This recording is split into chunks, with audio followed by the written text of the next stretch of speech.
gotten through all the foreplay, John. What are we doing here? Oh, shit, I really like where this is going now. They're back!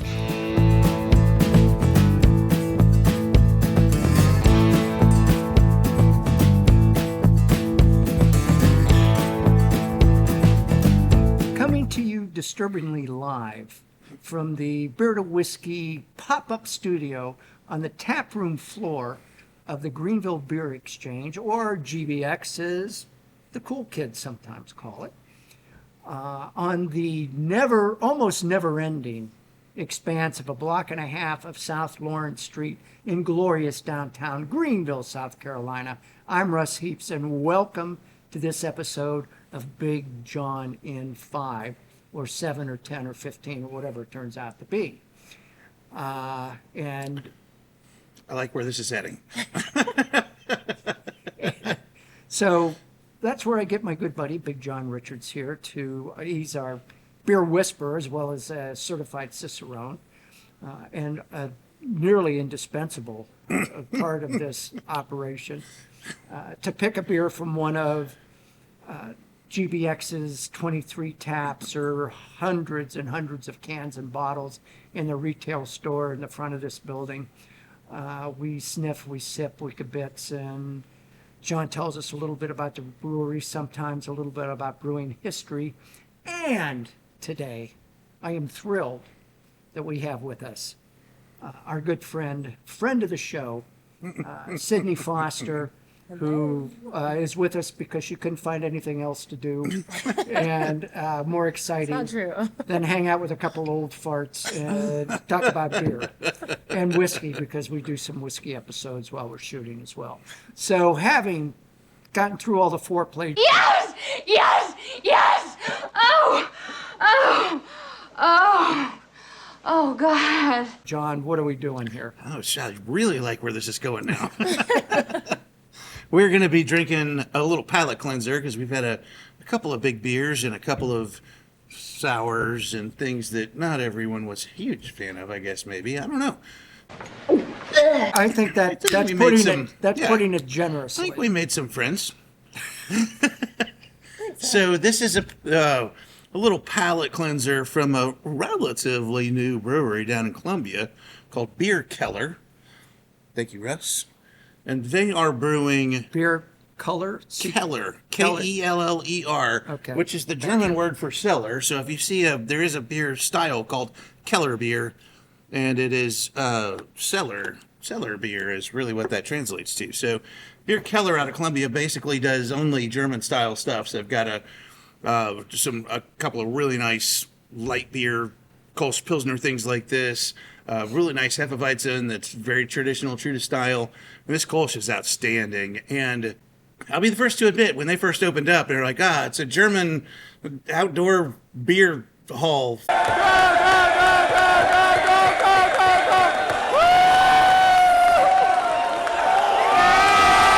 You know, it's a little, why can't I think of what I want to call it? A beer Beer garden. garden.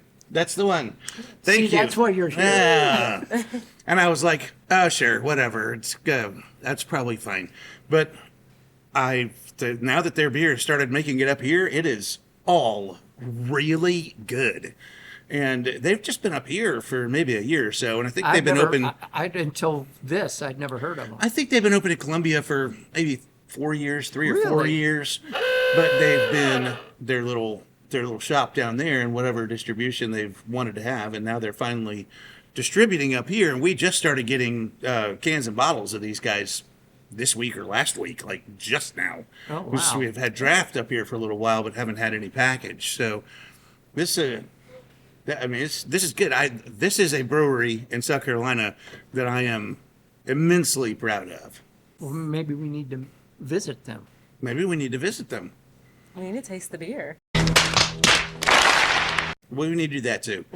So Wow. we got a Kolsch in front of us, which is, Sydney's a little anxious here, so well, we got to have Sydney here to keep us on track too, for all kinds of reasons. and she's not 110 like we are. Text Miss Lily. You smell that little like grainy, but almost like, what's the word I want? It's not sulfury like Pilsner. It's just, it's the smell of like lager. And it's got a little bit of wheat texture in there, a little bit of spiciness on the finish. When you get into it, It's got some bread to it, but there's something else going on in the back Yeah. of my.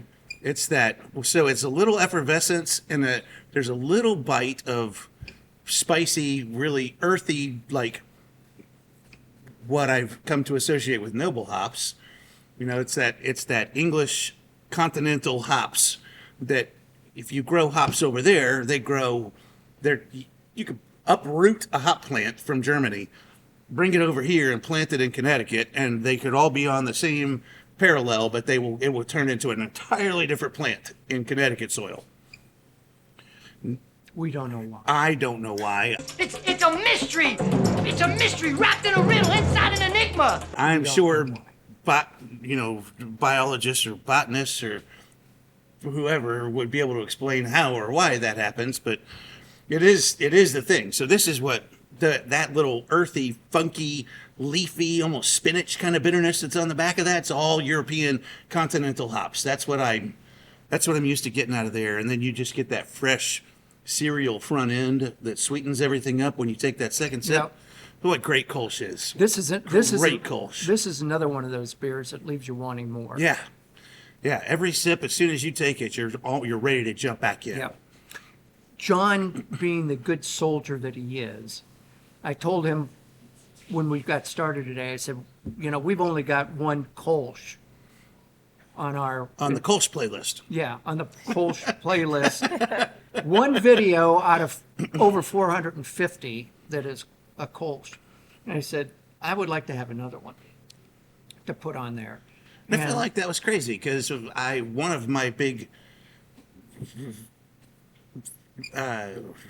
mecca beers that I wanted to get while I was in Germany was Kolsch from Cologne in a real Kolsch bar where they serve it the correct way. Did you do that? I did do that. And so the way they do it in Germany or in Cologne, and for those of you scoring at home, the German word for Cologne, they don't pronounce it's Koln, and the O has the umlaut, so it's Köln. An umlaut. I like any word with an umlaut. in it. So if you ask a German how to pronounce this word Kolsch, it's Kolsch.